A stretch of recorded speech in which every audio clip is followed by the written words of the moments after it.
Good afternoon. It's Tuesday, 25th of May, and I hope you know where your towel is, because it's towel day. It is a overcast, grey day, but it's dry, so I can be out in the reading nook with a nice hot cup of tea and some parcels to unbox, of which the next one is this. And if I show you that, you'll be able to see who it's from. Let me show you that. There we go, just there. It's from Games Omnivorous. Games Omnivorous is based in Portugal, and they're very kind of them to send me something else to review. They are also known as the publisher of the role-playing game Mouse Ritter, which I edited last year and really liked as well. I had a chance to play it. It's a lot of fun. It's a lovely little old school Renaissance game of mice surviving in a big wide world. So let's see what we've got in here, and it is this Undying Sands, and fantastic illustration of a city on the back. It's obviously in the desert, and you've got clear roads and a bit of a shanty town outside or something like that, and an aqueduct in the background, which is a fantastic detail. You can see that's how they get the water, and there's sort of like almost basically almost, there are certain of a city sort of like in growth and stages. It's a bit ruined here and there, but people live there. You've got a huge step pyramid and great statue there. And once you open this up, let's get the knife out and carefully cut into plastic,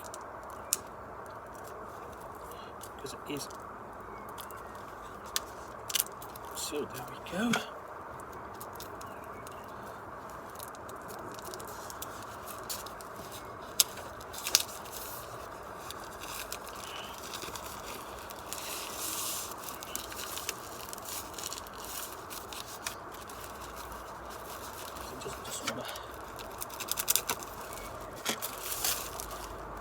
So what have we got?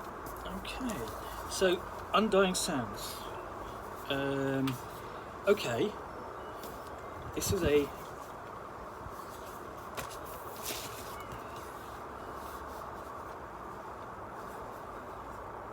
Game Master screen, and what you've got, and this is a guide to, what is this? Here's the thing, it's asking you on the back of the Game Master screen what this is, and you're just going, what is it? Okay. So in answer to that question, what is it? This is a minimalist system-agnostic RPG setting. It may be played as a self-contained hex crawl or easily plugged into an existing campaign setting. The Undying Sands are a decaying desert home once to a formidable civilization, now left fallow to rot beneath the dunes. The Sands are a wasteland of sorts, dotted with crumbling ruins, antiquated temples, lost technology, pristine natural wonders beyond the reach of most. Lost deep within the desert is the mythical great city of sand, where power-hungry factions vie for control. How to use it? Place all hexes in the cloth bag. Remove a single hex at random and place it on the table. This is where the characters begin their adventure. If the hex is numbered, read the corresponding description from the central panel, ask the party which direction they wish to travel in, and so on. So it's essentially a build-it-yourself hex crawl. Let's see if this will. That bends out like that. Okay. So inside you've got the bag into which the hexes go, and then the rest of it is hexes like that, and you've got so on like that. You've got about you've got numbered hexes up to number 14, but on each of these sheets you have, let's see, 1, 2, 3, 4. You have 10 hexes on each, and then at the end, so you're basically just plumping these down, and then at the end you've got an illustration of a tomb complex, pyramid, tomb complex, and the city itself. Okay, so this is basically a hex crawl is a classic piece of design for a fantasy adventure. You just have a region marked with cities and towns and villages and hills and places of interest and caves and whatever the referee wants to put into that region. Okay, and to connect them up with roads and trails, or not connect them up and so on, and then add in some rumours and some NPCs and monsters and whatever. And the player characters are, or should be, free to wander wherever they want to. So basically, following up the rumour, we're going to go and investigate those caves, or we want to go to that town and basically see whether we can find find a patron or an employer.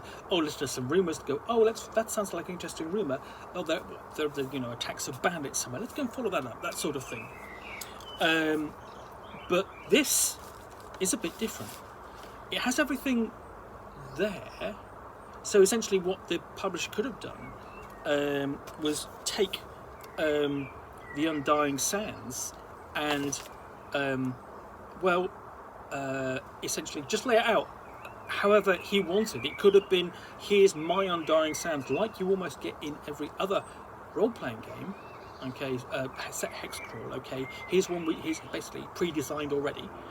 Instead, by packing these hexes, okay, into the bag, the referee is developing them at random. Basically developing the hex crawl at random, and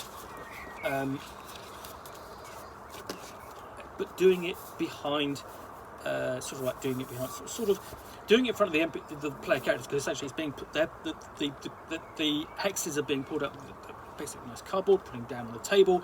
Here you are, and the players can go, oh, okay, that's interesting. So they can literally see, okay, the world as they go. So, essentially in the middle of the table they have these hexes. They're building the map as they play. Now, some of the maps are sort of like, you've got locations, so they're kind of set, so it's an interesting idea. And all the rules for this and how to handle this is on this background. So you've got an explanation here, okay, what to do along with the rumour table, and dangers of the land and so on. It's all there. And then we have on the middle panel, here's a section of here's what's in the numbered hexes, because some of them have numbers on the back and their particular locations. We have a breakdown of the pyramid, which is on the back on one of the separate sheet. And lastly, what really explanation of what's going on here, and then locations within the city. So it's it's quite broadly drawn, I would have thought, because it's here are the details. If you want to add more, there's room to add more if the referee wants to do that. But what's not in here is stats, okay, so the referee has to supply those, do a bit of work, and do a bit of preparation. Okay, it's not necessarily ready to play unless the referee has either done the preparation in terms of the stats and so on, or knows the system well enough to sort of run it sort of on the fly. And that's fine. But what it does mean is that although this is for the old school Renaissance, okay, the Undying Sands will work with an awful lot of other role-playing systems. So Savage Worlds, yeah, not a problem. Basically pick up the rulebook, create some fantasy characters, go. Dungeons and Dragons,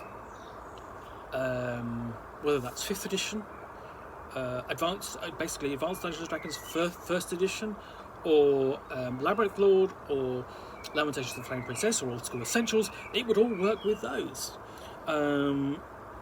If you're running, basically you're running something using basic role-playing system, yeah, again, that would work.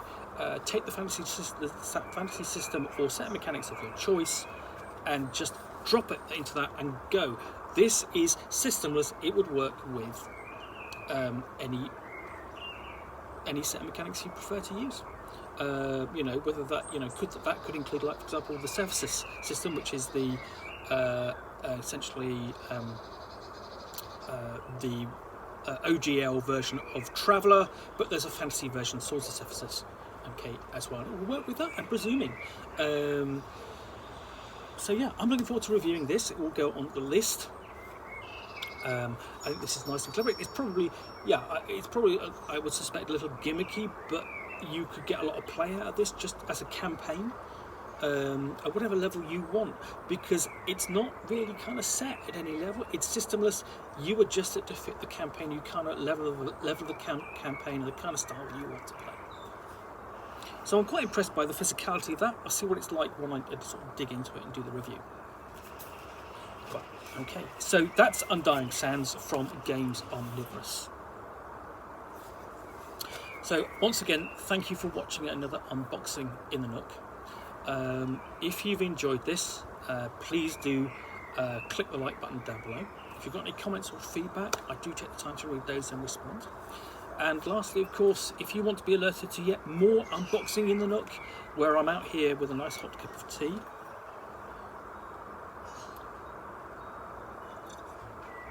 a strange package containing a book or something of interest, and me talking for 10 minutes each time, please do click the subscribe button, and there'll be a ping every time I upload something. In the meantime, thank you very much for watching another unboxing in the Nook. I'll be back soon. Bye for now.